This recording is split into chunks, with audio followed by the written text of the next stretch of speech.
امام محمد باقر علیہ السلام خود ایک حدیث کے ضمن میں فرماتے ہیں، میں 4 سالہ تھا جب میرے جد امام حسین علیہ السلام کو قتل کیا گیا، اور مجھے آپ علیہ السلام کی شہادت اور وہ سارے مصائب بھی یاد ہیں جو ہم پر گزرے۔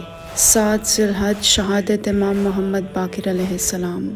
کربلا کا اسیر و قیدی جس نے بچپن میں کربلا دیکھی اور قید نبھائی، کربلا کے ہر ظلم کا چشمدید گواہ، شام و کوفہ کے بازار دیکھے، اپنے دادا کا نوحہ خواں بابا کو 40 سال خون کا پرسہ دیتے ہوئے دیکھا۔ میرا سلام ہو اس امام پر جس کا بچپن شام کے بازار کھا گئے۔